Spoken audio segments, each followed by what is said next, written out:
أعوذ بالله من الشيطان الرجيم.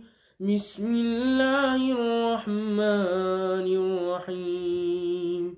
والفجر وليال عشر والشفع والوتر والليل إذا يسر هل في ذلك قسم لذي هجر ألم تر كيف فعل ربك بعاد إرم ذات العماد التي لم يخلق مثلها في البلاد وثمود الذين جابوا الصخر بالواد وفرعون ذي الأوتاد الذين طغوا في البلاد فأكثروا فيها الفساد فصب عليهم ربك صوت عذاب إن ربك لبالمرصاد فأما الإنسان إذا ما ابتلاه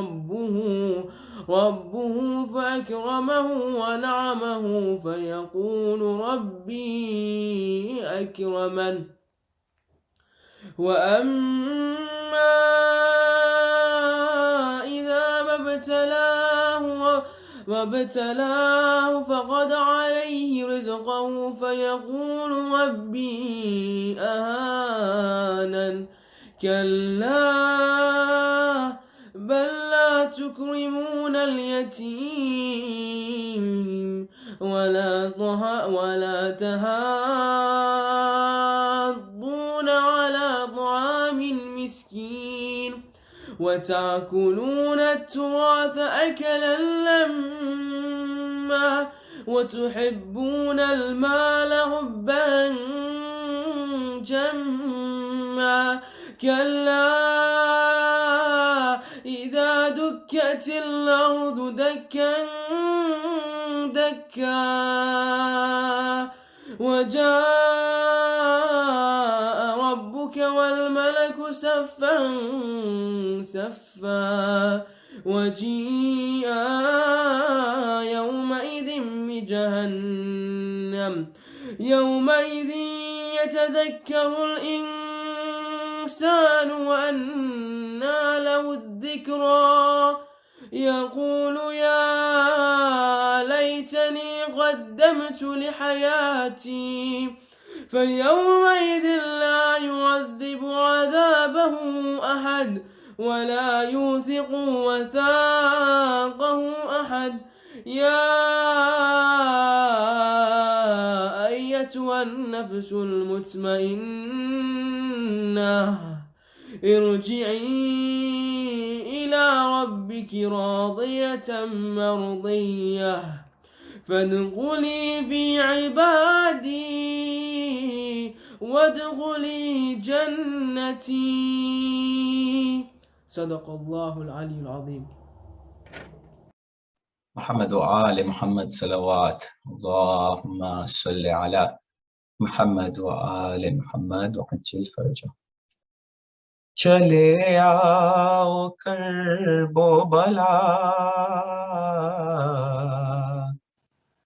اکیلا ہوا ہے حسین حبیب تم پر سلام حسین میرے حبیب اے میرے دوست اے میرے آنکھوں کے چین حبیب تم پر سلام حسین رجب میں مدینے سے نکلا تھا میں محبت جس سے وہ گھر چھوڑ کے میں سہتا رہا سختیاں اے حبیب رسول خدا کا شہر چھوڑ کے چلے آؤ کرب و بلا اکیلا ہوا ہے حسین، حبیب تم پر سلام حسین، بہت مختصر سا ہے لشکر میرا، مقابل تو میرے ہے لاکھوں عدو، وفادار بھی ہو بہادر بھی ہو، نظر ڈھونڈتی ہے تمہیں چار سو، چلے آؤ کرب و بلا، اکیلا ہوا ہے حسین، حبیب تم پر سلام حسین، میرے خون کے پیاسے ہے یہ اہل شر، میرے قتل کی ہے یہ تیاریاں، لعینوں کی تیگے بھی ہے منتظر، تمہاری ضرورت ہے مجھ کو یہاں، چلے آؤ کرب و بلا، اکیلا ہوا ہے حسین، حبیب تم پر سلام حسین، میرے حبیب، اے میرے دوست، اے میرے آنکھوں کے چین، حبیب تم پر سلام حسین، محمد و آل محمد صلوات۔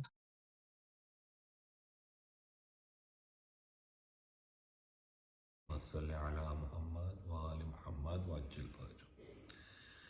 جب شام و سحر فاطمہ زہرا تجھے روئے، عباس تیرا حق ہے زمانہ تجھے روئے، آئے عباس تیرا حق ہے زمانہ تجھے روئے، درا لیے پہرے پہ ستمغار کھڑا ہے، درا لیے پہرے پہ ستمغار کھڑا ہے، کیسے تیرے لاشے پہ سکینہ تجھے روئے، کیسے تیرے لاشے پہ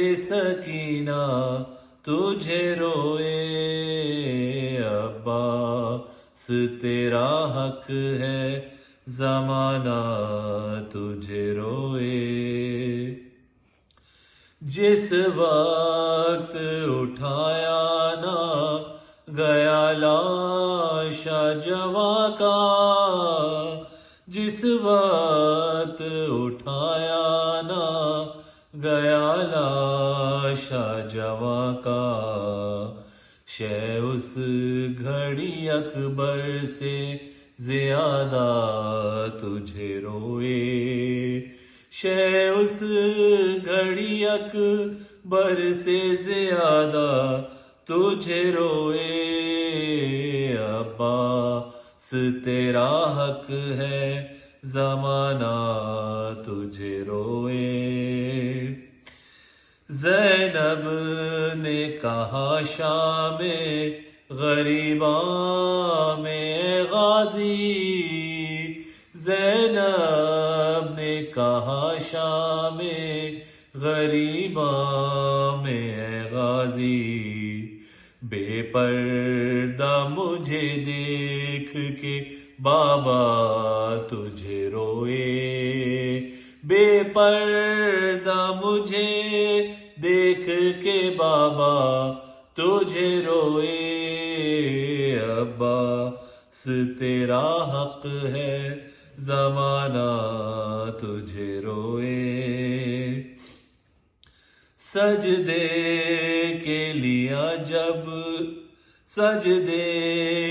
لیے جب لیا ہاتھوں کا سہارا سجدے کے لیے جب لیا ہاتھوں کا سہارا سجاد مصلی پہ ہمیشہ تجھے روئے سجاد مصلی پہ ہمیشہ تجھے روئے عباس تیرا حق ہے زمانہ تجھے روئے مشکیزہ کہیں جسم کہیں ہاتھ کہیں ہے مشکیزہ کہیں جسم کہیں ہاتھ کہیں ہے جا جا کے کہاں فاطمہ زہرا تجھے روئے ارمان سکینہ کا تھا جتنا تجھے روتی ارمان سکینہ کا تھا جتنا تجھے روتی سجاد تیری قبر پہ اتنا تجھے روئے سجاد تیری قبر پہ اتنا تجھے روئے عباس تیرا حق ہے زمانہ تجھے روئے حسرت ہے کہ غازی ہو لہو آنکھوں سے جاری حسرت ہے کہ غازی ہو لہو آنکھ سے جاری یہ میر تکلم کبھی ایسا تجھے روئے جب شام و سحر فاطمہ زہرا تجھے روئے عباس تیرا حق ہے زمانہ تجھے روئے بر محمد وآل محمد صلوات اللہم صلی علی محمد وآل محمد وعجل فرجہ فاتحہ الارواح المومنین والمومنات بسم اللہ الرحمن الرحیم الحمد للہ رب العالمین الرحمن الرحیم مالک یوم الدین ایاک نعبد و ایاک نستعین اہدنا الصراط المستقیم صراط الذین انعمت علیہم غیر المغضوب علیہم ولا الضالین ان اللہ وملائکتہ یصلون علی النبی یا ایہا الذین آمنوا صلوا علیہ وسلموا تسلیما اللہم صل علی محمد وآل محمد اعوذ باللہ من الشیطان الرجیم بسم اللہ الرحمن الرحیم الحمد للہ الذی دلع لسان الصباح بنطق تبلجه وسرح قطع الليل المظلم بغياب تلجلجه وأتقن صنع الفلك الدوار في مقادير تبرجه وشعشع ضياء الشمس بنور تأججه وصلى الله على أفضل رسله وسيد بريته سيدنا ومولانا أبي القاسم المصطفى محمد اللهم صل على محمد وآل محمد صلى الله عليه وعلى الأصفياء من عترته الذين أذهب الله عنهم الرجس وطهرهم تطهيرا اللهم صل على محمد وآل محمد ولعنة الله على من ظلمهم ولم يقر بولايتهم أبد الآبدين وظهر الداهرين دعاء امام زمانہ عجل اللہ تعالی فرجہ الشریف بسم اللہ الرحمن الرحیم اللہم کن لی ولیک حجة ابن الحسن صلواتك عليه وعلى آبائه في هذه الساعة وفي كل ساعة وليا وحافظا وقائدا وناصرا ودليلا وعينا حتى تسكنه أرضك طوعا وتمتعه فيها طويلا. اللهم صل على محمد وآل محمد. أما بعد فقد قال الله الحكيم في كتابه المجيد بسم الله الرحمن الرحيم الله نور السماوات والأرض مثل نوره كمشكاة فيها مصباح المصباح في زجاجة الزجاجة كأنها كوكب دري يوقد من شجرة مباركة زيتونة لا شرقية ولا غربية يكاد زيتها يضيء ولو لم تمسسه نار نور على نور يهدي الله لنوره من يشاء ويضرب الله الأمثال للناس والله بكل شيء عليم. مل کے صلوات بھیج دیں محمد اور آل محمد پر. اللہم صل علی محمد وآل محمد وعجل فرجہم. عشرہ محرم الحرام کی تیسری تاریخ کی مجلس سے آپ سے مخاطب ہیں. حقیقت تو یہ ہے کہ محرم کا چاند بظاہر تو عام مہینوں کے چاند کی طرح ہوتا ہے، مگر روشن اتنا ہوتا ہے کہ نقابوں میں چھپے ہوئے بہت سے یزیدیوں کے اصلی چہرے ظاہر کر دیتا ہے. اس ذکر میں اللہ نے وہ قوت رکھی ہے کہ یزید شارب الخمر معلن بالفسق، وہ امام مظلوم علیہ السلام کے ذکر کو نہیں مٹا سکا 1400 سال سے. اور حسین تو حجت خدا تھے، لیکن جو حسین سے وصل ہوتا گیا، یزیدیت حسین کے ذکر کو تو نہ مٹا سکی، حتیٰ حسین کے غلام جون کے ذکر کو نہ مٹا سکی. حضرت جون کا ذکر بھی اسی آب و تاب اور اسی شان کے ساتھ ہوتا ہے.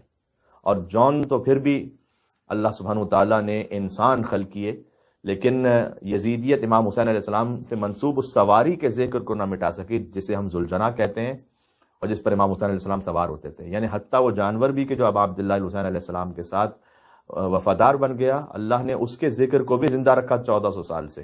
امام حسین علیہ السلام کا کوئی عشرہ ایسا نہیں گزرتا جہاں پر ذوالجناح امام حسین کا ذکر نہ کیا جائے. تو ہم اس گریے کے ذریعے سے اپنے آپ کو جوڑ لیتے ہیں. جب اللہ نے حضرت جون کے ذکر کو زندہ رکھا، عابس بن شبیب شاکری، حبیب ابن مظاہر، حر علیہ السلام جنہوں نے توبہ کی اور مولا کی خدمت میں پہنچ گئے، اور حتیٰ وہ ذوالجناح جس نے امام حسین علیہ السلام سے وفا کی، اور وہ سرزمین کربلا کہ طبتم وطابت الارض التي فيها دفنتم، اے شہیدان کربلا آپ بھی طیب و طاہر ہو گئے، وطابت الارض التي فيها دفنتم، وہ زمین بھی آپ کی وجہ سے پاک ہو گئی کہ جس میں آپ کو دفن کیا گیا. وہ زمین محترم ہے، طیب و طاہر ہے. تو جماد ہو یعنی لینڈ، حیوان ہو اینیملز، کوئی بھی انسان ہو چاہے بظاہر کسی دور دراز کے قبیلے کا ہو کہ جو کوئی اتنا معروف نہ ہو، لیکن جو امام حسین علیہ السلام سے جڑتا گیا اللہ سبحانہ وتعالیٰ سے مقام عطا کرتا چلا گیا. اور ہم اپنے گریے کے ذریعے سے اپنے آپ کو جوڑنا چاہتے ہیں ابھی عبداللہ حسین علیہ السلام کے ساتھ. ہمارا موضوع ہے how to achieve tranquility of the hearts. Usually اگر کوئی اپنی زندگی میں ہر بات پر روتا رہے، اپنے وجود پر غم کو بہت طاری کر لے تو وہ ڈپریس ہو جاتا ہے. کہتے ہیں نا کہ آپ اس غم کو نہ سوچیں، آپ ڈپریشن میں چلے جائیں گے. اگر کوئی ایک کے بعد ایک کسی مشکل میں یا مصیبت میں پڑ رہا ہو تو کہتے ہیں کہ آپ اپنے انوائرمنٹ کو چینج کریں تاکہ آپ پر وہ غم حاوی نہ ہو جائے. تو سوال یہ ہے کہ جب اب عبداللہ حسین علیہ السلام کا غم اس میں ہم روتے ہیں تو کیا وہ رونا انسان کو ڈپریس نہیں کرتا؟ حقیقت یہ ہے کہ نہ صرف یہ کہ گریہ بر عبداللہ حسین علیہ السلام یہ انسان کو ڈپریس نہیں کرتا بلکہ ڈپریشن سے نجات دلاتا ہے. اس گریے کی تاثیر یہ کتنے بے شمار کیسز اس وقت بھی ہمارے پاس آئے کووڈ کی وجہ سے، حتیٰ یہ کہ بہت ساری کمیونٹیز میں کہ جب بالخصوص جہاں پر لاک ڈاؤن تھے مینٹل ہیلتھ کے، کہ لوگ اپنے گھروں میں بیٹھے بیٹھے وہ ظاہر ہے کہ مینٹلی سک ہو گئے. بہت سے لوگ ان حالات میں افسردگی کا شکار ہو گئے. لیکن آپ نے محسوس کیا ہوگا کہ ہر وہ شخص کے جو غم امام حسین علیہ السلام میں کثرت سے گریہ کرتا ہے، وہ چاہے کسی اور مشکل میں مبتلا ہو جائے وہ بھی اللہ سبحانہ وتعالیٰ امتحان لیتا ہے اور انشاءاللہ دور کرے گا، لیکن امام حسین کے غم میں کثرت سے گریہ کرنے والا ڈپریشن کا شکار نہیں ہوتا. اور اگر کبھی ہو بھی جائے تو غم حسین پر بہانے سے جو آنسو وہ بہاتا ہے وہ اپنے آپ کو ہلکا محسوس کرتا ہے. ٹھیک ہے. علامہ سید علی نقی النقوی وہ ان سے استفادہ کرتے ہوئے ایک بات یہ پیش کر رہا ہوں کہ اس گریے کے خلاف طرح طرح کے اعتراضات ہوتے ہیں. آپ کو بتائیں کبھی شاعرانہ انداز میں، کچھ منطقیانہ انداز میں کہ بھئی رونا تو کمزور لوگوں کا کام ہے، یہ رو رو کر آپ کیا کریں گے امام حسین کے غم میں. تو عرض یہ حضور کہ کسی معرکے میں حاضر ہوتے ہوئے وہاں رونا یہ بزدلی ہے. آپ جانتے ہیں جیسے کہ ہم نے دیکھا کہ بعض لوگ تو رسول اللہ کے پہلو میں بیٹھ کر بھی رو رہے ہوتے تھے. تو کسی معرکے میں حاضر ہو کر وہاں رونا یہ بزدلی ہے، مگر کسی معرکے میں شرکت نہ کر سکنے پر رونا یہ بزدلی نہیں، عین شجاعت ہے. آپ نے الفاظ پہ غور کیا؟ میں پھر سے دہراتا ہوں، کسی معرکے میں شریک ہو کر رونا یہ بزدلی ہے، کسی معرکے میں شرکت نہ کر سکنے پر رونا یہ بزدلی نہیں، شجاعت ہے. یقین جانیے گا کہ بخدا اگر ہم کربلا میں ہوتے تو نہ وہاں نہ رو رہے ہوتے. میں بس ایک اپنی خواہش اور تمنا کا اظہار کر رہا ہوں اس زیارت کے جملے سے کہ یا لیتنی کنت معکم فافوز معکم. کربلا میں آپ مجھے بتلائیے کہ کون روتا ہوا گیا، یعنی خوف کی وجہ سے کون روتا ہوا گیا.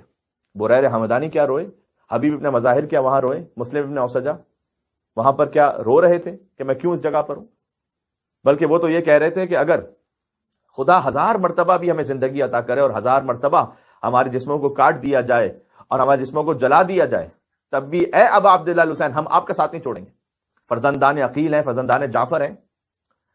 کوئی بھی اس وقت اس لیے نہیں رو رہا تھا کہ ہم کیوں یہاں پر آ گئے. قاسم ابن حسن بھی اس وقت تک روئے شب عاشور جب تک شہیدوں میں نام شامل ہونے کی تصدیق نہ ہو گئی. ایک مرتبہ امام حسین علیہ السلام نے پوچھ لیا کہ اے قاسم موت کو آپ کیسا محسوس کرتے ہیں؟ کہ احلی من الاصل، موت شہد سے زیادہ شیریں ہے. کہ بس کل کے شہیدوں میں فقط آپ کا نام نہیں، آپ کے ننھے بھائی علی اصغر کا نام بھی شامل ہے. تو حضرت علی اصغر کے حوالے سے حضرت قاسم نے جو علماء بیان کرتے سوال کیا کہ کیا یہ فوج بے حیا خیموں میں گھس آئے گی، لیکن حضرت قاسم خود اپنے شہادت کا سننے کے بعد وہ رو نہیں رہے تھے، بلکہ وہ تو پھر مطمئن تھے کہ وہ کہہ رہے تھے کہ موت شہد سے زیادہ شیریں ہے. حضرت علی اصغر بھی حتی جب تیر لگا تو ہنستے ہوئے گئے دنیا سے. سبحان اللہ. بات ہو رہی. مولا حسین علیہ السلام بھی اپنے عزیزوں پر روئے ان کی شہادت پر، لیکن جب کوئی مقتل میں جہاد کے لیے پہنچتا تھا تو وہاں اس لیے نہیں رو رہا ہوتا تھا کہ میں کیوں یہاں مقتل میں آ گیا، بلکہ حدیث میں تاریخوں میں آیا ہے کہ جیسے جیسے عاشور کا دن گزرتا چلا جا رہا تھا، کلما اشتد الوقت، جتنا امام حسین علیہ السلام پر وقت شدید ہوتا جا رہا تھا، اشرقت وجہ الحسین، امام حسین علیہ السلام کا چہرہ اور نورانی تر نظر آ رہا تھا. سبحان اللہ سبحان اللہ. تو کربلا میں کوئی روتا ہوا نہیں گیا دنیا سے اس بات پر کہ میں کیوں یہاں اس مقتل میں ہوں، لیکن مولا زین العابدین علیہ السلام عمر بھر روئے. انہوں نے بازار کو دیکھا تو روئے، ذبیحے کو دیکھا تو روئے، کسی چھوٹے بچے کو دیکھا تو روئے، اور ذبیحے کو دیکھ کر قصاب سے پوچھ لیا کہ کیا تو نے اسے ذبح کرتے ہوئے پانی پلایا تھا؟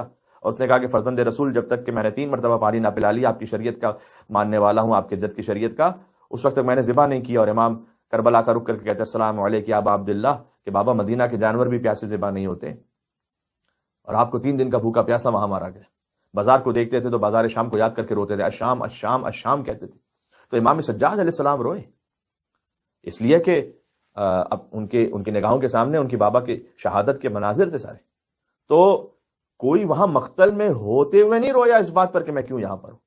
اب عبداللہ علیہ السلام پر آج ہمارا گریہ کرنا یہ بے بسی کا رونا نہیں ہے، یہ مظلوم کی حمایت میں رونا ہے. یہ یا لیتنی کنت معکم فافوز معکم کو تصور میں رکھ کے رونا ہے. اے کاش ہم آپ کے ساتھ ہوتے تو اس عظیم کامیابی میں شامل ہو جاتے.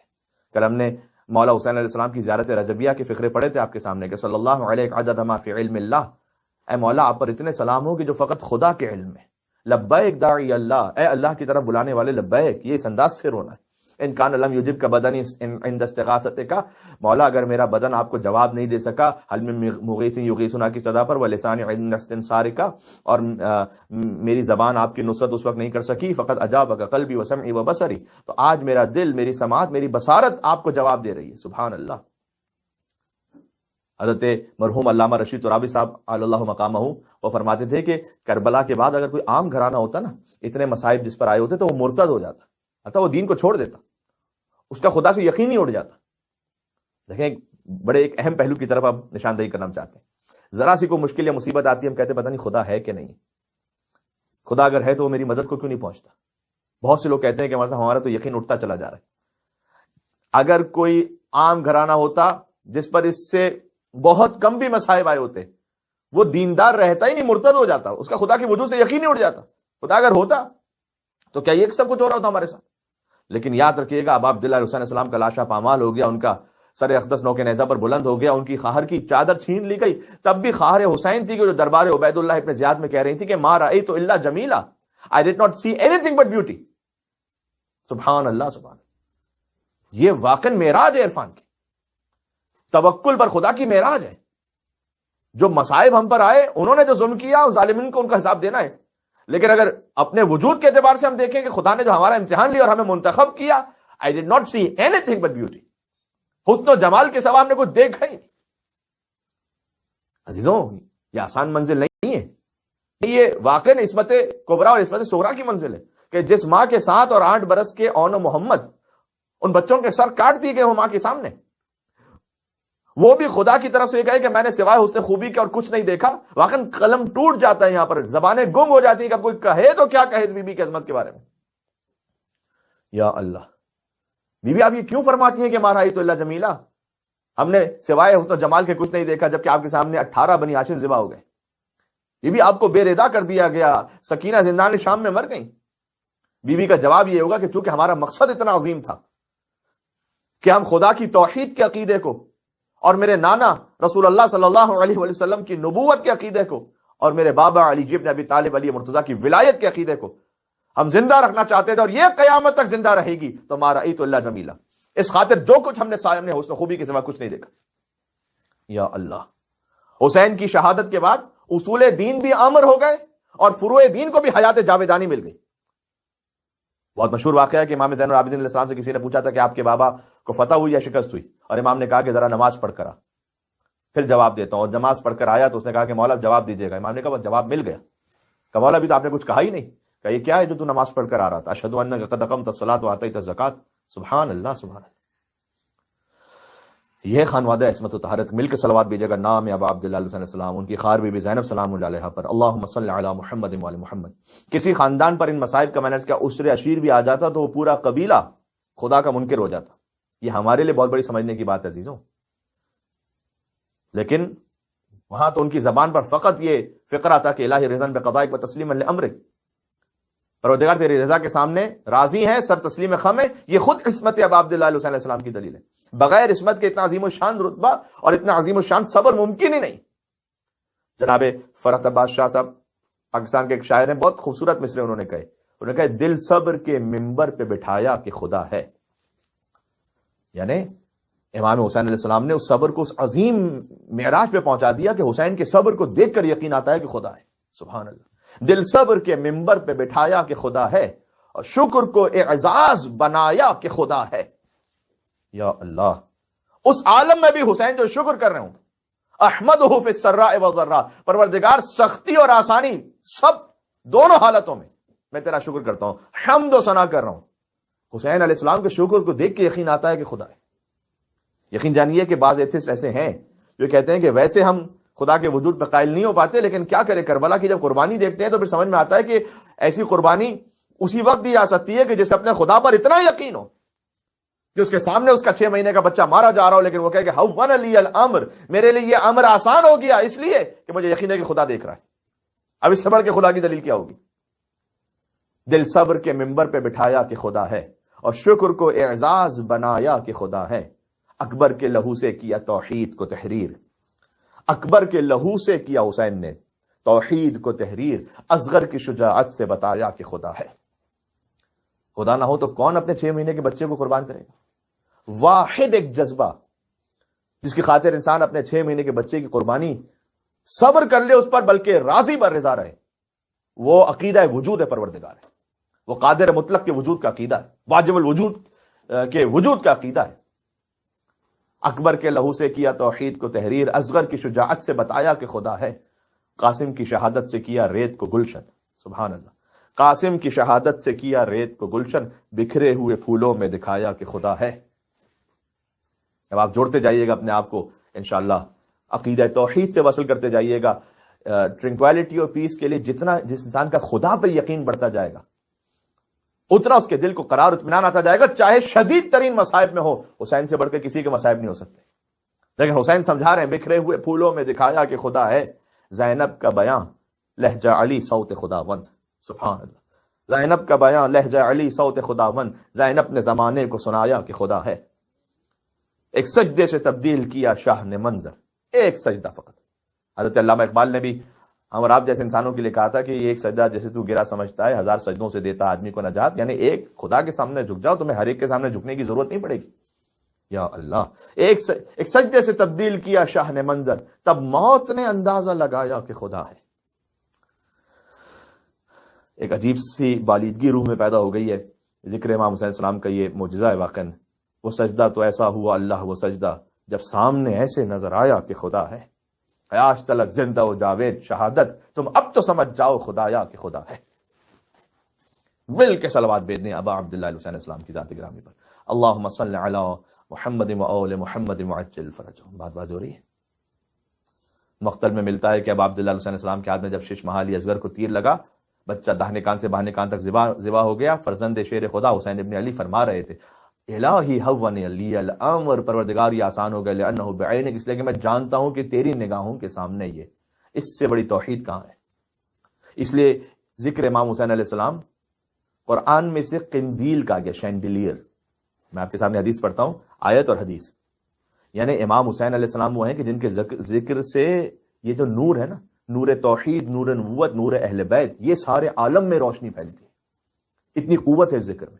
سورہ نور کی آیت نمبر 35 جسے آج ہم نے سرنامہ کلام میں پڑھا ہے کہ اللہ نور السماوات والارض مثل نورہ کمشکاۃ فیہا مصباح المصباح فی زجاجۃ الزجاجۃ کأنہا کوکب درری یوقد من شجرۃ مبارکۃ زیتونۃ لا شرقیۃ ولا غربیہ یکاد زیتها یضیء ولو لم تمسسه نار نور علی نور یہدی اللہ لنورہ من یشاء ویضرب اللہ الامثال للناس واللہ بکل شیء علیم۔ سبحان اللہ، بڑی سمبولک آیت ہے، بڑی لطیف آیت ہے یہ۔ اللہ نور السماوات والارض، سارا جو نور ہے نا، جو ساری روشنی ہے، اس کا اصل منبع اور سورس کون ہے؟ خود ذات خداوند اللہ رب العزت کی ذات، واجب الوجود۔ اللہ نور السماوات والارض، اللہ ہی ہے جو زمین و آسمان کا نور ہے۔ مثل نور ہی کا مشکات، اس کے نور کی مثال ایسی ہے کہ جیسے ایک مشکات ہو۔ مشکات کہتے ہیں طاق کو، طاق یعنی چراغ رکھنے کی جگہ، جہاں پر آپ دیوار پہ ایک جگہ ہوتی ہے جہاں پر آپ چراغ رکھتے ہیں۔ فیہا مصباح، اس طاق میں ایک چراغ رکھا ہوا ہے۔ اللہ اپنے نور کی مثال دے رہا ہے، المصباح فی زجاجۃ، اور اس چراغ میں وہ جو چراغ ہے وہ ایک شینڈیلیئر میں، ٹھیک ہے۔ الزجاجۃ کأنہا کوکب دری، اور وہ جو شینڈیلیئر ہے وہ اتنا زیادہ روشن ہے کہ جیسے ایک کوکب دری، روشن ترین ستارہ۔ یوقد من شجرۃ مبارکۃ زیتونۃ لا شرقیۃ ولا غربیہ، اور وہ چراغ روشن ہو رہا ہے ایک شجرہ مبارکہ سے۔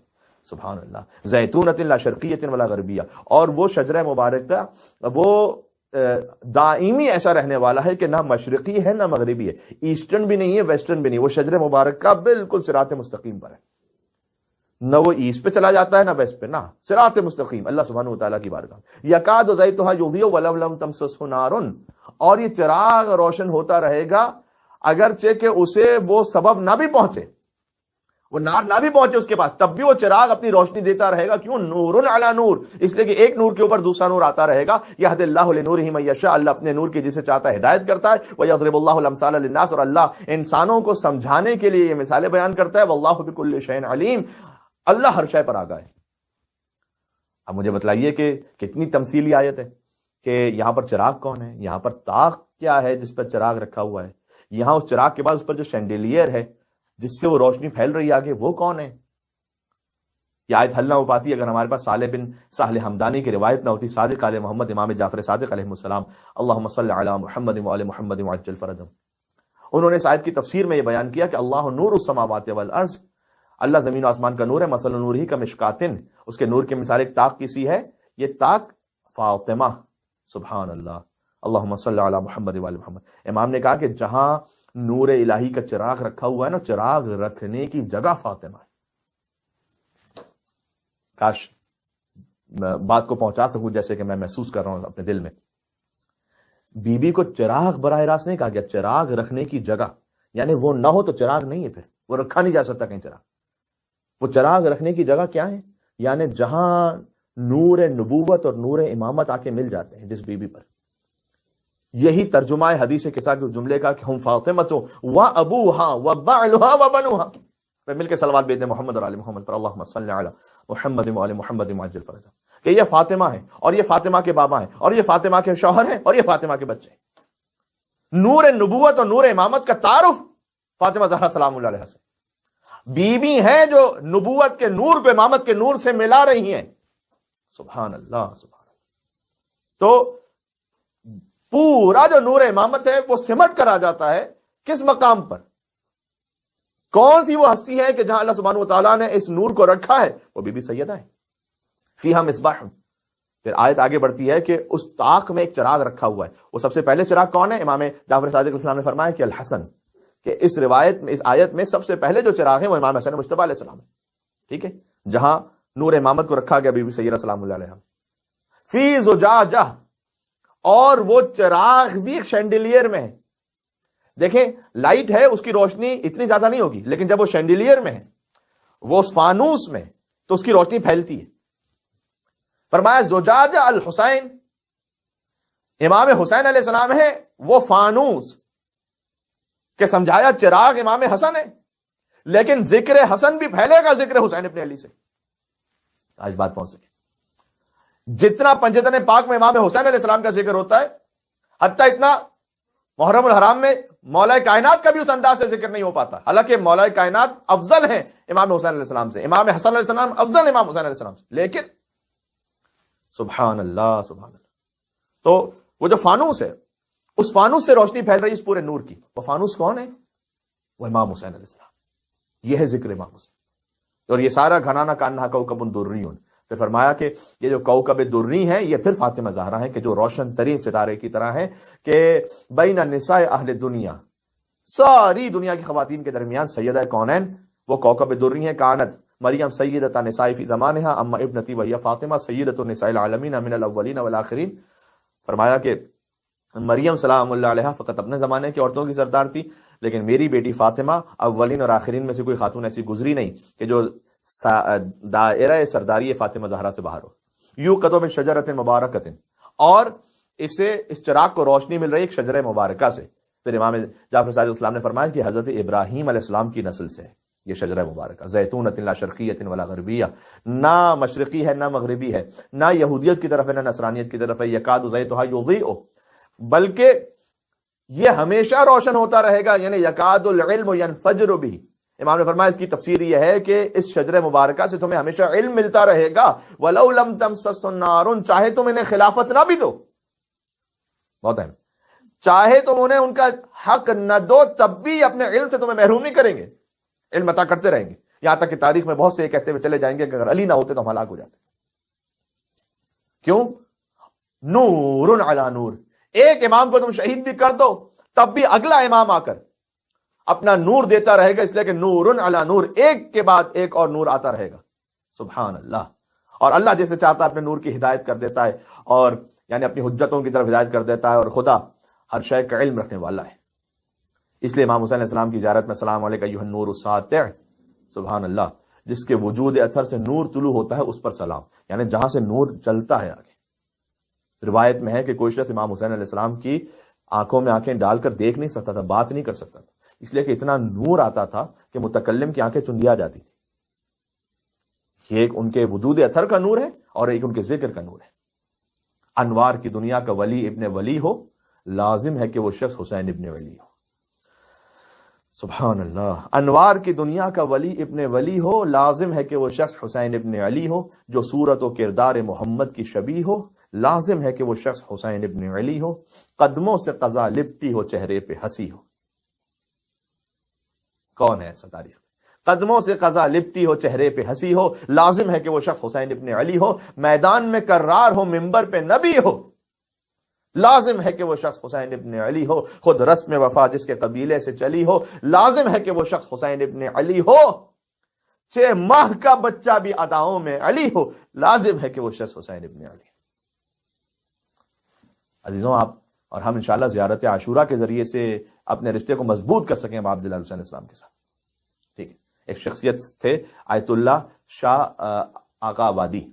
وہ مجتہد تھے، وہ عارف تھے، اور بڑی دلچسپ بات یہ ہے کہ آقا شاہ آبادی کے شاگردوں میں فقط 2 سے 3 علماء تھے. باقی مثلا اس میں ایک آیت اللہ مرشی نجفی تھے. باقی زیادہ تر تہران کے بزنس مین جو تھے نا، وہ ان کے شاگرد تھے. وہ تھے آیت اللہ، لیکن تہران کے بزنس مین وہ ان سے آ کے دینی شرعی مسائل اپنے معاملات کو پوچھا کرتے تھے. تو ایک دن وہ آئے، کافی غضبناک تھے. مسجد میں نماز پڑھانے کے لیے آئے. کہتے ہیں کہ دن کے وقت جو بزنس مین ہوتے تھے وہ قریب کی جو مسجد تھی اس میں آج اللہ شاہ آبادی نماز پڑھاتے تھے، تھوڑا سا درس دیتے تھے، وہ سارے بزنس مین وہاں آتے تھے. تو ایک مرتبہ محسوس کیا انہوں نے کہ بڑے غضبناک ہیں آج حاجی آغا. تو ان سے پوچھا کہ آپ کیوں آج اتنے خفا ہیں؟ کہ دیکھو میں تمہیں نصیحتیں کرتا ہوں اس میں عمل کیوں نہیں کرتے ہو؟ شاید انہیں کوئی کسی کے بارے میں خبر ہوئی ہوں. تو انہوں نے کہا کہ اچھا آپ آج ہمیں جو نصیحتیں کریں گے ہم کوشش کریں گے کہ ہم پورا اس پر عمل کریں. انہوں نے کہا میں تمہیں 3 نصیحتیں کرتا ہوں، غور سے سنیے گا. ہر روز ہم پوائنٹ وائز کچھ نہ کچھ درس کرتے ہیں نا. ہم نے پہلے دن نماز اول ماہ اور اس کے بعد 9 آپ کے سامنے پوائنٹ یعنی 9 آیات پیش کی تھی. دین سیکنڈ ہم نے جو دوسری مجلس تھی ہماری اس میں ہم نے 3 ٹرائنگل یعنی وہ ٹرائنگل وہ کہ جس میں 3 وہ پوائنٹ کے جس کے ذریعے سے ہم یقین اطمینان تک پہنچ سکتے ہیں. اور پھر اس کے بعد جو کل کی مجلس تھی اس میں ہم نے 4 ڈونٹس پیش کیے تھے کہ یہ چیزیں ہمیں اس طرف نہیں جانا، ہمیں حرام جنسی تعلقات کی طرف نہیں جانا، ہمیں امیوزمنٹس کی طرف حد سے زیادہ نہیں جانا، ہمیں خود نمائی کی طرف نہیں جانا، ہمیں بہت زیادہ لمبی جو ہے نا آرزوؤں کی طرف نہیں جانا. یہ ڈونٹس تھے. آج بھی ابھی 3 پوائنٹ سن لیجیے گا. نصیحتیں انہوں نے کیا کی کہ جہاں تک میں تمہیں 3 نصیحتیں کرتا ہوں، جہاں تک ممکن ہو سکے کہ پہلے تو نماز کو اول وقت سے تاخیر میں نہ ڈالو. یہ نہ کرو کہ تو نماز کو ڈیلے کرو. مومن وہ نہیں ہوتا فقط جو نماز پڑھتا ہے، مومن ہوتا ہے جو اول وقت میں نماز پڑھتا ہے. علماء کرام کا اس میں کلام موجود ہے احادیث کی روشنی میں کہ جو نماز اول وقت پڑھنے کا عادی ہو جائے ایک نہ ایک دن اس مقام تک پہنچ جاتا ہے جس مقام پر اللہ اسے پہنچانا چاہتا ہے. آپ اپنے باقی امور کو چھوڑ کر اللہ نے جو آپ سے مانگا ہے جس وقت میں وہ انجام دے دیجئے، اللہ آپ کے وقت کو خود مینج کر لے گا. پہلی بات نماز اول وقت کا تاخیر میں نہ ڈالو. دوسرا روزانہ کا زیارت عاشورہ کو پڑھو. اس پہ ہم تھوڑی سی بات کرتے ہیں. جو ہم کہہ رہے ہیں نا کہ کم از کم ماہ محرم الحرام میں اب اپنے رشتے کو مضبوط کر سکیں امام حسین سے زیارت عاشورہ کے ذریعے سے، کہ روزانہ زیارت عاشورہ پڑھو. تیسرا کہ عوام الناس جو ہوتے ہیں نا وہ تو خمس دیتے ہیں سال کے آخر میں. تم چونکہ بزنس مین ہو تم روزانہ وہ کہتے تھے اپنے پروفٹ کا حساب کرو، یعنی اگر ہم روزانہ نہ بھی کر پائیں کم از کم کہا کہ اپنے پروفٹ کا حساب کرو اور اس پہ خمس دے دیا کرو پہلے ہی. لیکن شاید یہ کم مومنین کے علم میں بات ہو کہ جو خمس کی آیت ہے نا سورہ انفال کی آیت نمبر 41 وَاعْلَمُوا أَنَّمَا غَنِمْتُم مِّن شَيْءٍ فَأَنَّ لِلَّهِ خُمُسَهُ وَلِلرَّسُولِ وَلِذِي الْقُرْبَىٰ وَالْيَتَامَىٰ وَالْمَسَاكِينِ وَابْنِ السَّبِيلِ کہ جان لوگ جو کچھ تم کماتے ہو اس میں سے جو 5واں حصہ ہے یعنی 20% وہ اللہ کا حق ہے، رسول اللہ کا حق ہے، اور ذی القربیٰ یتامیٰ مساکین وابن السبیل کہ جو سفر میں بے آسرا ہو گیا اس کا حق ہے. اس کے مطابق جو ہے نا وہ کیا ہے جو تم کماتے ہو یعنی ہر نفع کا جو 5واں حصہ ہے وہ مال امام مال سادات میں دے دو. 1 سال کی یہاں پر ابھی قید نہیں بتائی گئی فی الحال، لیکن اہل بیت علیہم السلام نے اپنی احادیث میں رعایت دی ہے کہ ٹھیک ہے جو کچھ تمہیں منافع حاصل ہوا تم فوراً نہیں خمس دو، چلو 1 سال تک ویٹ کر لو، خرچ کرتے رہو، اس میں سے جتنا بچ جائے سیونگز پر دے دینا. یہ جو سیونگز پر دینا ہے یہ رعایت ہے، یہ اصل حکم نہیں ہے، یہ ریلیکسیشن ہے. غور کیجیے گا. یعنی اگر کوئی اپنی انکم پر دے دے سیونگ پر نہیں تو اجازت ہے اس کی. بہت اہم بات عرض کرنے لگا تو وہ آسان نہیں ہے. لیکن بھائی فرض کیجئے کہ آپ نے اگر مہینے کے $1000 کمائے، $1000 جو آپ نے کمائے ہیں تو آپ کے اگر سارے خرچ ہو گئے تو خمس ہے ہی نہیں کوئی نا، کیونکہ سیونگ ہی نہیں ہو گئی. لیکن آغا شاہ آبادی نے ان جو بزنس مین تھے انہیں کیا کہا تم سیونگ پہ نہ جاؤ، جتنا کمایا ہے پہلے اس میں سے خمس نکال دو پھر بعد میں خرچہ شروع کرو. ڈیفیکلٹ جاب ہے، مطلب جس کا اللہ پہ بہت زیادہ یقین ہو شاید وہ یہ کام کر سکتا ہے. میں کہہ رہا ہوں فقط سننے کی حد تک ہم اس بات کو سمجھیں تاکہ اس کا اثر کیا ہوا. اچھا انہوں نے 3 نصیحتیں کی کہ نماز والے وقت، زیارت عاشورہ اور خمس کے حوالے سے پہلے ہی سے نکال دو اس حق کو، وہ بیوی کا حق ہے. وہ تو ایک تاجر تھا اس نے وہ عمل کرنا شروع کر دیا اس پر. وہ کہتے ہیں کہ کچھ دنوں بعد میں ایک جگہ نماز جماعت میں تھا اور پہلی رکعت میں، تو پہلی رکعت میں نماز پڑھا ہوں امام جماعت کے پیچھے. مجھے دفعتاً محسوس ہوا کہ جیسے امام جماعت تو اپنے گھر جا رہے ہیں، یہ تو یہاں ہی نہیں، یہ تو اپنے گھر نکل گئے تھے. ارے میں نماز کے عالم میں سوچ رہا ہوں کہ یہ کیا ہو رہا ہے. پھر امام جماعت اسی نماز کے دوران باہر سے واپس آئے دوسری رکعت میں، اور دوسری رکعت پہ پھر وہ نماز پڑھا رہے ہیں. اب میں اپنے دل میں سوچ رہا ہوں کہ یہ کوئی وہم تو نہیں ہے، یہ کیا سب ہو رہا ہے. باقی سب تو اپنی جگہ پر ہیں، امام جماعت میں نے محسوس کیا کہ وہ گئے اس کے بعد دوبارہ آئے. جیسے نماز ختم ہوئی نا تو میں گئے امام جماعت کے پاس. تو میں نے کہا کہ قبلہ مجھے سمجھ میں نہیں آیا کہ پہلی رکعت میں نے آپ کو دیکھا کہ جیسے آپ مسجد سے باہر چلے گئے کہیں دوسری رکعت میں دیکھا کہ دوبارہ سے پھر آ گئے، یہ کیا معاملہ ہے؟ تو امام جماعت عالم دین تھے، انہوں نے کہا اللہ اکبر اللہ اکبر، تم صاحب مکاشفہ ہو گئے، یا اللہ صاحب مکاشفہ ہو گئے، سبحان اللہ۔ وہ کہتے ہیں کہ میرا جسم نہیں گیا تھا یہاں پر، میں تو یہی تھا، میرا جسم، میرا خیال چلا گیا تھا، میں آیا تھا اپنے گھر سے زوجہ سے تکرار کر کے، تو نماز میں میرے دماغ میں وہ خیال آ گیا، تو میں وہ سوچنے لگا، پہلی رکعت میں میرا دماغ وہاں چلا گیا، تم نے محسوس کیا کہ جہاں میرا اصل مثلا توجہ ہے اور میری روح جہاں جا رہی ہے، تمہیں محسوس ہو گیا کہ مولانا صاحب جو ہیں وہ ابھی مسجد میں نہیں ہے اس وقت، جسم ہے لیکن اصل میں ان کا کنسنٹریشن شاید نہیں ہے اس وقت، وہ چلے کہیں اور، دوسری رکعت میں پھر واپس آئے، میرا خیال گیا تھا وہاں، میں خود نہیں گیا تھا۔ انہوں نے کہا تم کیا عمل کر رہے ہو؟ کہا حضور میں نماز کا اول وقت میں پڑھتا ہوں، زیارت عاشورہ کا اہتمام کرتا ہوں، اور حق زہرا اور حق سعادات اس انداز سے خاص ادا کرتا ہوں۔ سبحان اللہ۔ کہا بس اللہ سبحانہ و تعالیٰ نے تم نے اتنے خلوص کے ساتھ یہ عمل کیا ہے کہ اللہ نے تمہیں گویا صاحب مکاشفہ بنا دیا۔ یہ وہ خزانے ہیں ہمارے پاس عزیزان گرامی، ہمیں ان کرامتوں کے لیے کام نہیں کرنا کہ ہمیں بھی وہ کرامتیں حاصل ہونے لگے، نہ، وہ بھی اللہ سبحانہ و تعالیٰ جس کو ظرفیت دیکھتا عطا کرتا ہے، لیکن اللہ سے قربت کے لیے۔ حدیث نبوی میں کہ اطب کسبک، تم اپنی کمائی کو پاک کر لو تو تستجب دعوتک، اللہ تمہاری دعائیں قبول کرنا شروع کر دے گا۔ اپنے رزق کو پاک کیجئے، زیارت عاشورہ پڑھیے، اور ایک بہت ہی سادہ اور مفید طریقہ ہے زیارت عاشورہ پڑھنے کا۔ ایک تو یہ ہے کہ ہم زیارت عاشورہ پڑھتے ہیں ایک مرتبہ لعن اور ایک مرتبہ سلام کے ساتھ، وہ بھی زیارت کی تو برکت حاصل ہوگی، لیکن جو زیارت عاشورہ کی پوری برکتیں وہ تو وہی نا کہ جو 100 ٹائمز جب آپ پڑھیں گے تو انشاءاللہ ان توفیقات تک پہنچیں گے، وہ کیسے حاصل ہو؟ تو ایک سخت ہے تھوڑا سا یہ کام کہ اللہم لعن اول ظالم ظلم حق محمد وآل محمد وآخر تابع له على ذلك اللہم لعن الاصابة التي جاہدت الحسین وشایعت وبایعت وتابعت على قتل اللہم لعنهم جميعا۔ یہ پورا 100 مرتبہ پڑھیں، اور پھر 100 مرتبہ پڑھیں کہ السلام علیک یا ابا عبداللہ وعلی الارواح التي حلت بفنائک علیک منی سلام اللہ ابدا ما بقیت وبقی اللیل والنہار ولا جعلہ اللہ آخر العہد منی لزیارتکم السلام علی الحسین وعلی علی ابن الحسین وعلی اولاد الحسین وعلی اصحاب الحسین۔ اسے بھی 100 مرتبہ مل کے صلوات دیجیے گا، اللہم صلی علی محمد وعلی محمد۔ تو لیکن یہ ذرا سخت ہے کہ روزانہ آپ یہ کام کر سکیں کہ 100 مرتبہ کام کر سکیں، ایک مرتبہ پڑھنے والے تو مومنین بہت سے ہیں، لیکن ہم آپ کو ایک اور مختصر طریقہ انشاءاللہ عرض کر رہے ہیں کہ جس میں آپ زیارت عاشورہ کی ساری برکتوں کو بھی حاصل کر پائیں گے، لیکن وہ قدر مختصر بھی ہیں اور امام معصوم سے ہم تک پہنچائے۔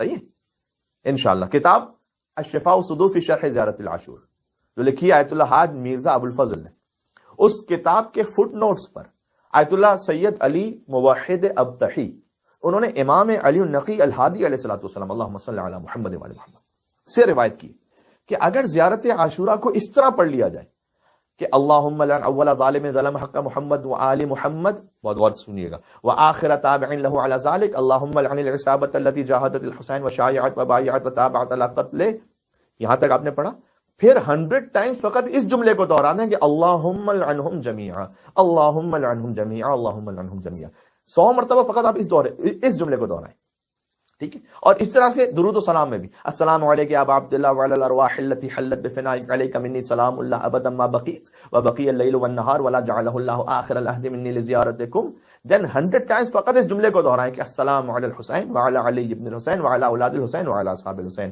السلام علی الحسین وعلی علی ابن الحسین وعلی اولاد الحسین وعلی اصحاب الحسین، 100 مرتبہ۔ آپ یقین جانیے گا کہ بہت مختصر وقت میں آپ اسے کر بھی پائیں گے، اور زیارت عاشورہ کی تمام مادی اور معنوی اثرات آپ اپنی زندگیوں میں محسوس کر پائیں گے جو 100 دفعہ پڑھنے سے حاصل ہوتے ہیں۔ عزیزان گرامی، بعض احباب نے اس پر عمل شروع کیا، ان کی زندگیاں بدل دیں، فقط مختصر سا یہ ایک جملہ 100 مرتبہ پڑھیں، کم از کم عشر اولیٰ میں کام کر کے دیکھیں۔ امام حسین علیہ السلام کا جو ذکر ہے وہ دلوں کو بدل دیتا ہے۔ عزیزوں، آج 3 محرم آ گئی ہیں، 3 محرم کے لیے تاریخ میں ملتا ہے کہ عمر سعد کربلا پہنچا تھا، جس نے حسین کے بچوں پر پانی بند کروا دیا تھا۔ ہائے ہائے یا ابا عبداللہ، آپ کریم ابن کریم ہے مولا، ہم جیسے غلاموں کو قبول فرمائے، ہم اس ذکر کے ذریعے سے آپ سے متصل ہونا چاہتے ہیں، آپ کے ذریعے خدا تک پہنچنا چاہتے ہیں۔ زیارت عاشورہ میں ہے کہ اے پروردگار، میں حسین کی محبت کے ذریعے تجھ سے قریب ہونا چاہتا ہوں، حسین کے اعضاء سے برات کے ذریعے تجھ سے قریب ہونا چاہتا ہوں، قربتاً اللہ کا سب سے بہترین ذریعہ ہے یزید۔ عمر سعد کا جب لشکر پہنچا تھا نا تو امام حسین علیہ السلام کے خیام اس وقت فرات کے قریب تھے، چونکہ طریقہ کاری عربوں میں ہی ہوتا تھا۔ 2 محرم کو امام حسین علیہ السلام کا قافلہ پہنچ گیا تھا، تو طریقہ کاری ہی ہوتا تھا کہ جہاں نہر ہے وہاں قریب میں پانی اس کے خیام لگائے جائیں۔ تو عمر سعد نے آ کر کہا کہ یہ خیام ہٹاؤ یہاں سے، ہمارے خیمے یہاں لگیں گے۔ اس وقت جلال ابو الفضل عباس علیہ السلام ایسا تھا کہ مولا نے ایک لکیر کھینچ دی اور لکیر کھینچ کر کہا کہ خبردار کوئی اس لکیر سے آگے نہ آنے پائے، میں اپنے مولا کے پاس جا کر ان سے اجازت لے کر آتا ہوں کہ ان کا کیا حکم ہے۔ سبحان اللہ، اللہ رے رعب و جلال ابو الفضل عباس کہ فقط ایک لکیر کھینچی تھی، لیکن کسی میں جرأت نہیں ہوتی تھی کہ اس لکیر سے آگے آ جائیں اور حسین کے خیام پر حملہ تو کجا ایک قدم آگے بڑھا دیں۔ میں کہوں گا مولا یہاں رعب ابو الفضل عباس علیہ السلام ایسا تھا کہ دشمن کی جرأت نہ ہوئی کہ وہ خیام کے قریب آ سکے۔ اے مولا جب شام غریبہ بیویاں ایک خیمے سے دوسرے خیمے، دوسرے خیمے سے تیسرے خیمے جا رہی تھی، بی بی زینب کی صدا آ رہی تھی، عباس چادر چھن گئی، اب میں صدا دیتی رہی، جب ردا سر سے چھینی میں صدا دیتی رہی، تو نہ آیا غازی۔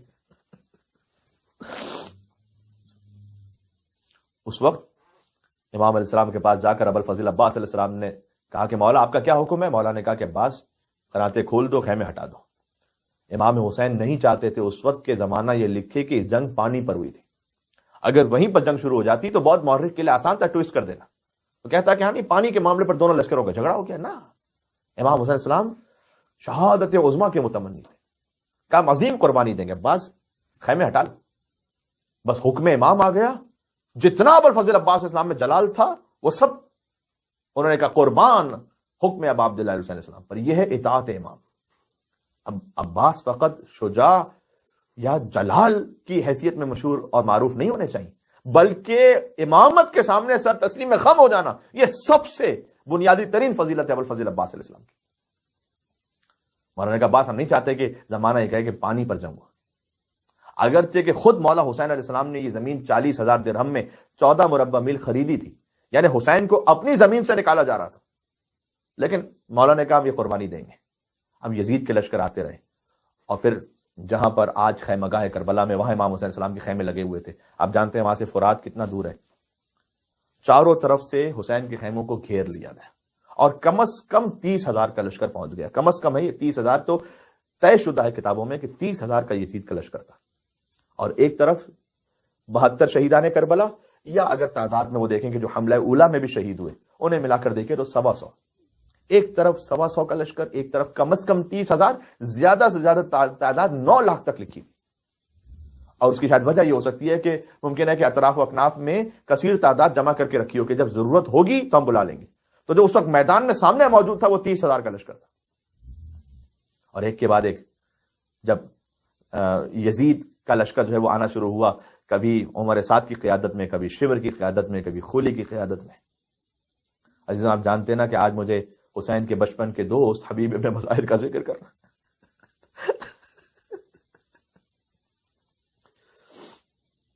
جب یہ سارے لشکر آ رہے تھے اس وقت خواہر حسین بی بی زینب سلام اللہ علیہ نے کہا تھا کہ بھیا یہ ہر طرف سے آپ کے قتل کے لیے، آپ کے خون کے پیاسے پہنچ رہے ہیں، کیا اس بھری دنیا میں کوئی ایک بھی ایسا نہیں کہ جو میرے بھائی کا مددگار ہو؟ اور مولا حسین علیہ السلام نے کہا کہ زمانے کی بے وفائی تو آپ جانتی ہیں بہن، کہ نہیں میں کسی اور کی بات نہیں کر رہی، میں حبیب ابن مظاہر کی بات کر رہی۔ بی بی زینب کو حبیب ابن مظاہر، بی بی زینب نے یاد کیا تھا حبیب ابن مظاہر کو۔ یا اللہ، وہ حبیب ابن مظاہر جن کی تمنا رہی ہے کہ وہ مجلس امام حسین میں شریک ہو کر امام حسین پر روئیں، یہ یاد رکھیے گا، یہ اتنی بڑی سعادت ہے۔ آپ مجھے یقین ہے فرش ادا پہ بیٹھ کے امام حسین علیہ السلام کے لیے گریہ کر رہے ہوں گے۔ عالم بزرگ ہے، ان کا خواب ہے۔ اچھا کتاب میں تو واقعہ موجود ہی ہے، لیکن ہم نے خود معلم اخلاق تھے آیت اللہ مجتہدی تہرانی، ان سے اس واقعے کو سنا ہے، لہٰذا میں آپ کی خدمت میں عرض کر رہا ہوں کہ حبیب ابن مظاہر کو جب کسی عارف و بزرگ نے اپنے خواب میں دیکھا شہید کربلا، کہا آپ کی کیا کیفیت ہے اس وقت جنت میں؟ کہ بس اللہ نے مجھے سعادت عطا کی ہے کہ میں تو روز ابا عبداللہ الحسین کی خدمت میں پہنچتا ہوں، میں تو روز پہنچتا ہوں. کہا اے حبیب کیا کوئی آپ کے دل میں تمنا اب بھی باقی رہ گئی ہے؟ آپ شہیدان کربلا میں سے، کیا کوئی اب بھی تو کوئی تمنا، کوئی دل کی خواہش باقی ہے؟ کہا ایک تمنا ہے. ارے شہید کربلا کے پاس اور کون سی تمنا کہ جو رہ گئی ہو؟ کہ بس چونکہ میں حسین سے پہلے شہید ہو گیا تھا، لہٰذا میں چاہتا ہوں کہ ایک بار پھر میں دنیا میں آؤں اور شہادت حسین پر گریا کروں آ کر. یا اللہ، مولا حسین علیہ السلام نے کیا مقام عطا کیا ہے مومنین، ذرا تصور فرمائیے گا. یہ فرش کتنا قیمتی ہے، یہ آنسو کتنے قیمتی ہیں. حبیب ابن مظاہر جیسے شہید کربلا کی تمنا ہے کہ میں دنیا میں واپس آؤں، میں فرش عزا پر بیٹھ کر حسین مظلوم کے لیے گریا کروں، یہ ایک تمنا ہے میرے دل میں. کیا وجہ ہے کہ حبیب نے مظاہر کے دل میں تمنا ہو؟ علماء کہتے ہیں شاید وجہ یہ رہی ہو کہ حبیب جانتے ہیں کہ مجلس حسین میں حسین کی ماں فاطمہ زہرا تشریف لاتی، میں وہاں بیٹھ جاؤں جہاں حسین کی ماں تشریف. آپ اب عبداللہ علیہ السلام کے حرم میں جائیے، جاتے ہوئے بھی پہلے حبیب آتے ہیں، سلام کیجئے، واپسی پر پھر حبیب نے مظاہر کی ذریعہ آتی ہے، پھر سلام کیجئے. کیوں ایسا؟ تاریخ بحرانی میں اس کی دلیل یہ لکھی ہوئی ہے کہ چونکہ حبیب ابن مظاہر نے 2 بار امام حسین پر اپنی جان دی ہے. صحیح ہے. یہ واقعہ آپ نے ہو سکتا ہے کہ بزرگوں نے بعض علماء سے سنا ہو، میں بچوں جوانوں کے لیے پیش کر رہا ہوں. حبیب نے مظاہر نے ایک بار تو کربلا میں اپنی جان قربان کی ہے، لیکن اس سے پہلے حبیب کے جو والد تھے نا مظاہر، وہ مدینہ کے تاجر تھے. ٹھیک ہے، میں عرض کرنا چاہتا ہوں، دیکھیں باپ بزنس مین اور بیٹے کو یہ سعادت عطا ہوئی کہ وہ شہیدان کربلا میں سے. اس کا مطلب ہے کہ کتنا پاک ہوگا ان کا رزق. مظاہر کا جو رزق ہے، میں آپ سے 10 بستہ عرض کر رہا ہوں، آپ بزنس مین بنیے، مل اونر بنیے، بس بے دین نہ بنیے، رزق حرام کی طرف نہ جائیے. ورنہ حبیب نے مظاہر کے والد وہ بھی تاجر ہیں. اپنے بچوں کی ویسی تربیت کیجئے جیسے مظاہر نے حبیب کی تھی. اس واقعے کو امام حسین السلام کے واقعے کہ بچپن کے حوالے سے بیان کیا جاتا ہے، لیکن جو کتابوں میں ہم نے دیکھا وہ جوانی کا واقعہ لکھا ہوا ہے، حتیٰ کوفے کا واقعہ. جب مولا علی علیہ السلام کی خلافت ظاہری جب آ گئی تھی اور مولا علیہ السلام کوفہ چلے گئے تھے، تو حبیب جو ہے نا وہ امام حسین کے فراق میں اس حالت میں پہنچ گئے تھے. حبیب تو مدینہ میں رہتے تھے کہ بس اب مدینہ میں وہ مر جائیں گے حسین کی جدائی پر. بات واضح ہو رہی ہے. شروع ہی سے ایسی محبت ہے حبیب نے مظاہر کے دل میں حسین ابن علی کے لیے. تو کسی نے ان کے بابا مظاہر سے کہا کہ حبیب یہاں زندہ نہیں رہ پائیں گے، انہیں لے جائیے کوفہ، حسین کے پاس لے کر جائیے، کیونکہ امام حسین السلام ہجرت کر کے کوفہ جا چکے تھے. مظاہر اپنے خانوادے کے ساتھ کوفہ آئے فقط حبیب ابن مظاہر کو حسین سے ملانے کے لیے کہ ہم وہیں رہیں گے. اب وہیں پر گھر لیا. اچھا، جیسے ہی آپ گھر لیتے ہیں تو ایسا ہوتا ہے نا کہ آپ کسی عالم کو بلاتے ہیں کہ ہم نے گھر لیا ہے، آپ آ کر کوئی ذکر پڑھیے گا یہاں پر مجلس حسین کے لیے، زیارت عاشورہ کے لیے. وہاں تو خود حسین موجود تھے کوفہ میں. تو مظاہر آئے مولا علی کے پاس اور کہا کہ ہم نے ایک گھر لیا ہے، ہم چاہتے ہیں کہ آپ اپنے بچوں کے ساتھ تشریف لائیے. مولا نے کہا ٹھیک ہے، مولا جانتے ہیں کہ میرے حسین کا عاشق ہے، ہم تمہارے لیے بھی آئیں گے، مولا نے کہا، اور حبیب کے لیے بھی آئیں گے. اچھا، حبیب خوشی سے نہال تھے.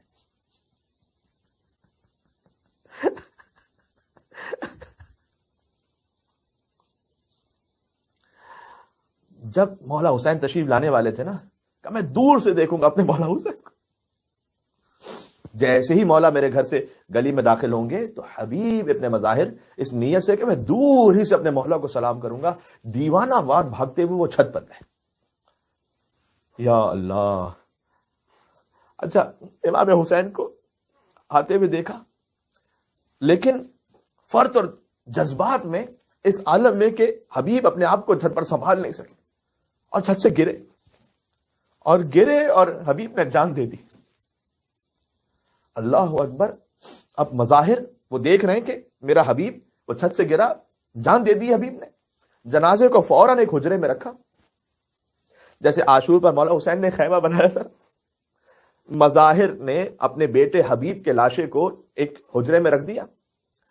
اب 2 روایتیں. ایک روایت یہ ہے کہ امام حسین علیہ السلام گھر کے قریب پہنچے تو اس وقت یہ فرمایا کہ ہم گھر میں اس وقت داخل ہوں گے جب حبیب آئیں گے ہمارے پاس یہاں سامنے ہم استقبال کے لیے. اور دوسری روایت یہ کہ سفرے پہ بیٹھ گئے تھے مولا کہ ہم اس وقت تک کھانا نہیں شروع کریں گے جب تک کہ حبیب نے مظاہر نہیں آئیں گے.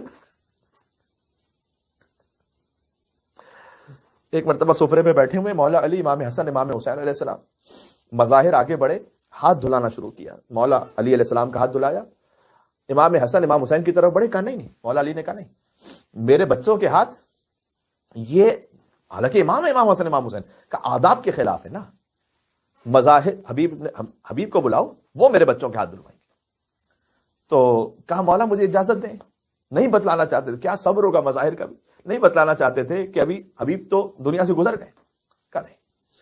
ایک مرتبہ مولا علی نے مظاہر کی طرف دیکھا، کہا مظاہر کیا تم نہیں جانتے کہ ہم جانتے ہیں؟ بس علی نے حسین کا ہاتھ پکڑا اور حجرے میں آئے۔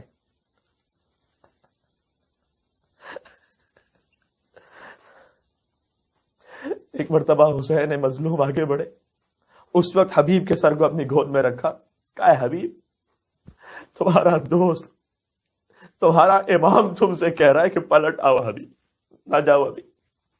حکم امام آ گیا، حبیب نے آگے کھولی۔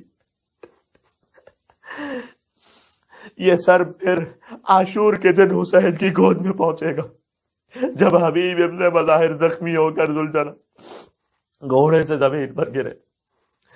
بس عزیزوں، تو ایک مرتبہ حبیب ابن مظاہر نے پہلی ہی قربانی پیش کر دی۔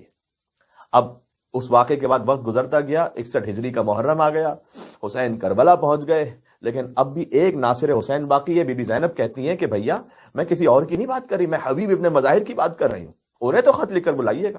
اور مولا حسین علیہ السلام نے خط لکھا، من الحسین ابن علی ابن ابی طالب الی الرجل الفقی حبیب ابن مظاہر، حسین ابن علی ابن ابی طالب کی جانب سے رجل فقیہ مرد حبیب ابن مظاہر کے نام۔ اما بعد یا حبیب فانت تعلم قرابتنا من رسول اللہ، اے حبیب آپ تو جانتے ہیں کہ ہماری قرابت کیا ہے رسول اللہ سے، وانت اعرف بنا من غیرک، حبیب تم دوسروں سے زیادہ ہمیں سمجھتے ہو، ہماری معرفت رکھتے ہو، وانت ذو شیمۃ وغیرۃ، حبیب تم بہت غیرت مند ہو۔ اللہ جانے حسین نے یہ جملہ کیوں لکھا تھا، گویا کہنا چاہتے تھے حبیب ویسے تو میں تمہیں زحمت نہ دیتا، لیکن میں کیا کروں، علی و فاطمہ کی بیٹیاں میرے ساتھ ہیں، حبیب تم بڑے غیرت مند ہو، فلا تبخل علینا بنفسک، دیکھو اگر ہو سکے تو ہماری نصرت کو پہنچ جانا، یجازی کا رسول اللہ صلی اللہ علیہ وآلہ یوم القیامہ، میں تم سے وعدہ کرتا ہوں کہ میرے نانا رسول اللہ تمہیں جزا دیں گے۔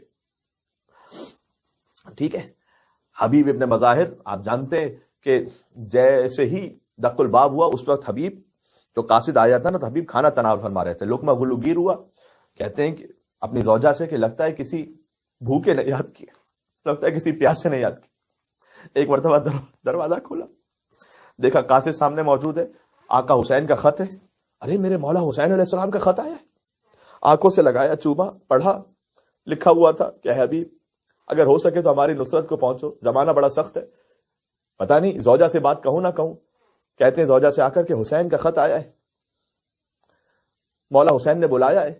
زوجہ نے کہا پھر کیا ارادہ ہے؟ کہ سوچ رہا ہوں کیا کروں، حالات سخت ہیں، جاؤں نہ جاؤں۔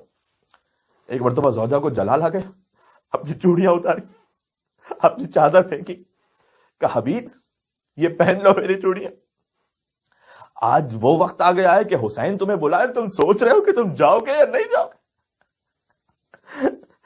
بس حبیب نے کہا نہیں ہے مومنہ، میں فقط تیرا امتحان لینا چاہتا تھا، ایسا کیسے ممکن ہے کہ آقا مجھے بلائے اور میں نہ پہنچ۔ بس عزیزوں، یا اللہ، حبیب نے مظاہر نے اپنے غلام کو کہا کہ تو سواری کو لے کر نکل جا، اور میں رات کی تاریکی میں ایسے راستوں سے چھپتے چھپاتا ہوا تیرے پاس پہنچ جاؤں گا، میرا انتظار کرنا۔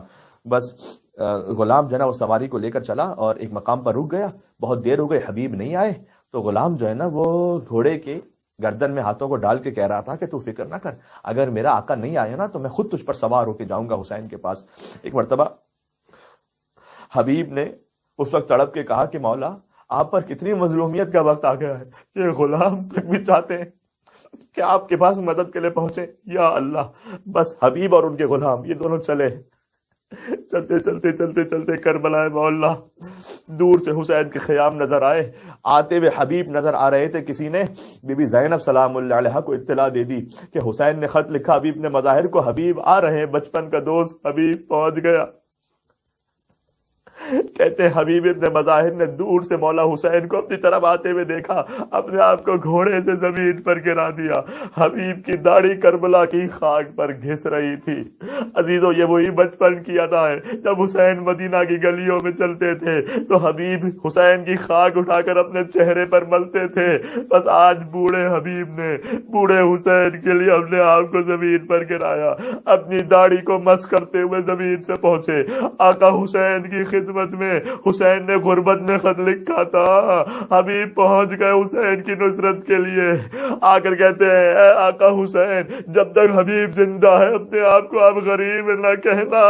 بی بی زینب کو خبر ہوئی حبیب ابن مظاہر آ گئے، اپنے بچوں سے جا کر کہا جاؤ چچا حبیب ابن مظاہر سے کہنا فاطمہ کی بیٹی نے تجھے سلام۔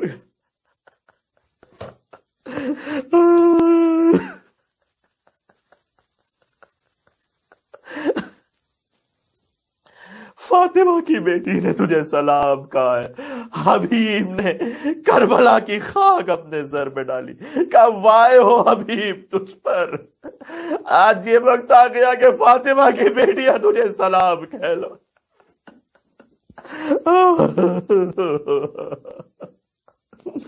ہاتھوں کو جوڑ کے عرض کروں گا اے حبیب، آپ ظہر عاشورہ سے پہلے شہید ہو جائیں گے، عصر عاشور پر حسین کی صدا آئے گی حل من ناصر ینصرنا۔ حسین نے اس وقت صدا دی تھی این الحبیب، اے حبیب ابن مظاہر تم کہاں ہو؟ حسین تنہا ہے۔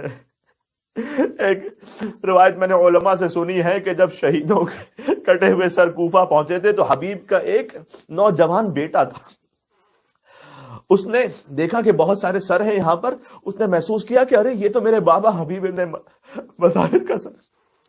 ایک مرتبہ اپنے کچھ دوستوں کو لے کر آیا اور جس کے ہاتھ میں حبیب کا کٹا ہوا سر تھا نا، اس سے لڑتے ہوئے اس نے اپنے باپ کا سر لے لیا اپنی گود میں اور بڑے ادب سے احترام سے صاف کرتا ہے، کہتے ہیں میرے بابا کا سر ہے، خبردار اسے کوئی نوکے نیزہ پر بلند نہ کرے۔ کہتا ہوا چلا کہ جس کا وارث زندہ ہو کس کی جرأت ہے کہ اس کے باپ کے سر کو نوکے نیزہ پہ بلند کرے؟ اے حبیب ابن مظاہر، میں ہاتھوں کو جوڑ کے عرض کروں گا اس وقت سید سجاد نے اپنے سر کو جھکا کر کہا بابا تیرا لال تجھ سے شرمندہ ہے بابا، جس کا بیٹا زندہ ہو اس کے باپ کے سر کو کوئی نوکے نیزہ پر بلند نہیں کرتا۔ بابا میرے ہاتھوں میں ہتھکڑیاں ہیں، میرے پیروں میں بیڑیاں ہیں، بابا آپ کی بہنیں میرے ساتھ۔ بابا سجاد اس وقت جنگ نہیں کر سکتا، زینب کا کھلا سر ہے۔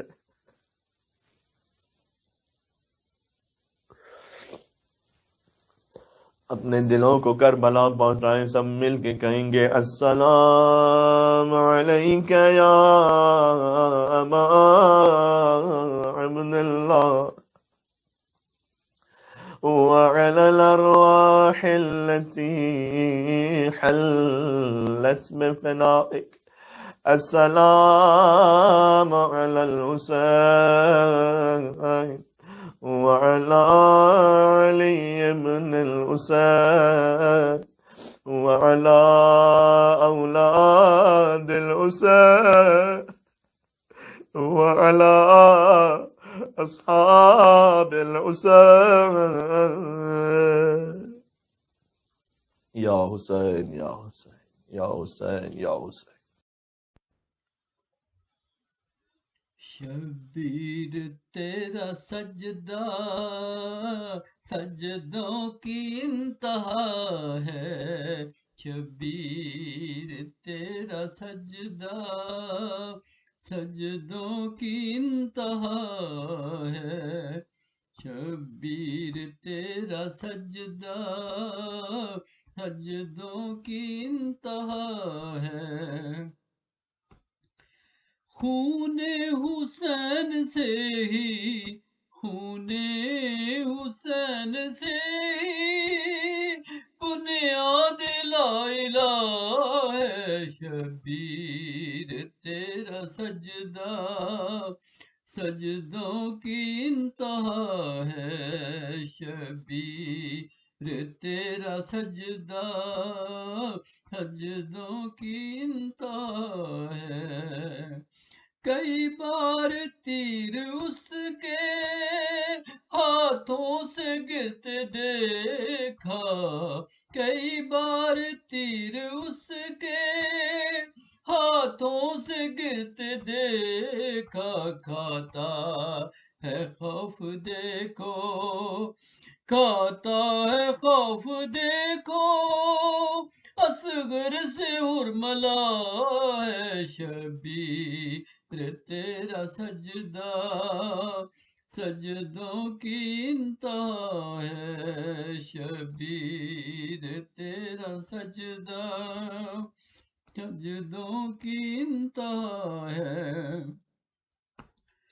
غربت کی صدا رن میں دیتے شاہ بے کس غربت کی صدا رن میں دیتے شاہ بے کس اکبر رہا نہ اصغر اکبر رہا نہ اصغر اور نہ ہی باوفا ہے شبیر تیرا سجدہ سجدوں کی انتہا ہے شبیر تیرا سجدہ سجدوں کی انتہا ہے خود اپنے لال بھیجے آغوش میں اجل کی خود اپنے لال بھیجے آغوش میں اجل کی کتنا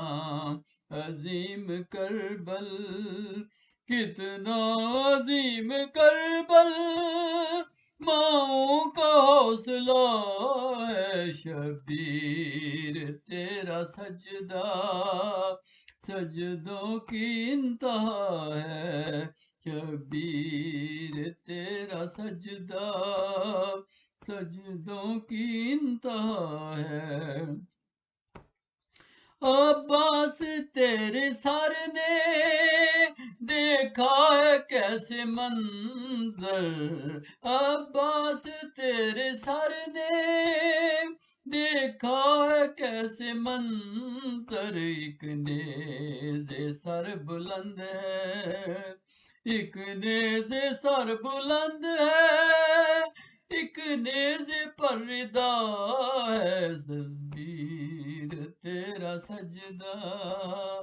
سجدوں کی انتہا ہے شبیر تیرا سجدہ سجدوں کی انتہا ہے ایک دستار اس طرح سے اکبر کو شان باندھی دستار اس طرح سے اکبر کو شان باندھی سب بیبیوں نے خیمے میں سب بیبیوں نے خیمے میں انا للہ پڑا ہے شبیر تیرا سجدہ سجدوں کی انتہا ہے شبیر تیرا سجدہ سجدوں کی انتہا ہے تیری لاش کو میں قاسم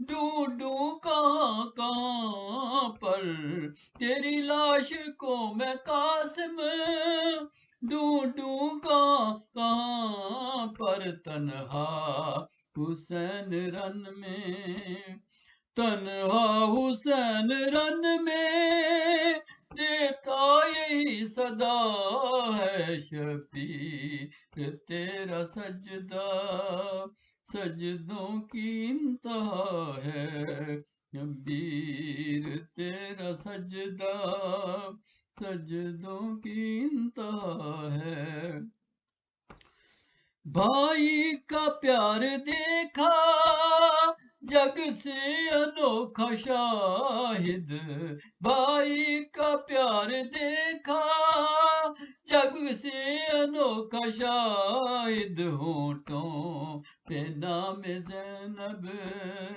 ہونٹوں پہ نام زینب، خنجر تلے گلا ہے شبیر تیرا سجدہ، سجدوں کی انتہا ہے شبیر تیرا سجدہ، سجدوں کی انتہا ہے یا حسین۔ یا حسین یا حسین یا حسین یا حسین، کربلا والوں پہ یہ کیسا محرم آیا، کربلا والوں پہ یہ کیسا محرم آیا، خون ٹپکتا ہوا عباس کا پرچم آیا، کربلا والوں پہ یہ کیسا محرم آیا، کربلا والوں پہ یہ کیسا محرم آیا، جیسے جیسے میرے غازی کا علم جھکتا گیا، جیسے جیسے میرے غازی کا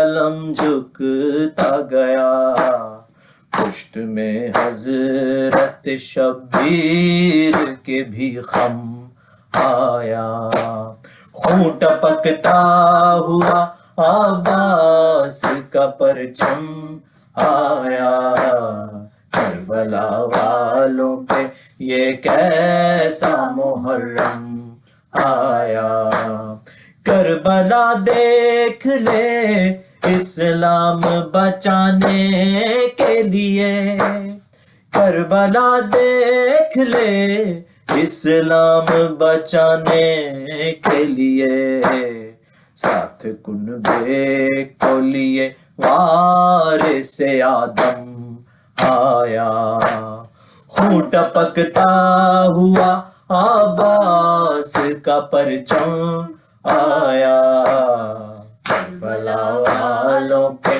یہ کیسا محرم آیا، ظالموں اس کو تو دو بوند پلا دو پانی، ظالموں اس کو تو دو بوند پلا دو پانی، اب لبوں پر میرے بے شیر کا ہے دم آیا، خون ٹپکتا ہوا عباس کا پرچم آیا، کربلا والوں پہ یہ کیسا محرم آیا، سارے موسم تو گزر جاتے ہیں آ کر لیکن، سارے موسم تو گزر جاتے ہیں آ کر لیکن، بس ہمیشہ کے لیے موسم ماتم آیا، خون ٹپکتا ہوا عباس کا پرچم آیا، کربلا والوں پہ یہ کیسا محرم آیا، کربلا والوں پہ یہ کیسا محرم آیا، خون ٹپکتا ہوا عباس کا پرچم آیا، کربلا والوں پہ یہ کیسا محرم آیا، یا حسین یا حسین۔ أعوذ بالله من الشيطان الرجيم بسم الله الرحمن الرحيم السلام عليك يا رسول الله، السلام عليك يا نبي الله، السلام عليك يا علي أمير المؤمنين، السلام عليك يا فاطمة الزهراء سيدتي نساء العالمين، السلام عليك حسن المجتبى، السلام على الحسين وعلى علي ابن الحسين وعلى أولاد الحسين وعلى أصحاب الحسين، خصوصا سيدي ومولاي أبا الفضل العباس، وأختيك زينب وأم كلثوم وبنتك سكينة بنات الهاشمية وتمام شهداء كربلاء جميعا ورحمة الله وبركاته.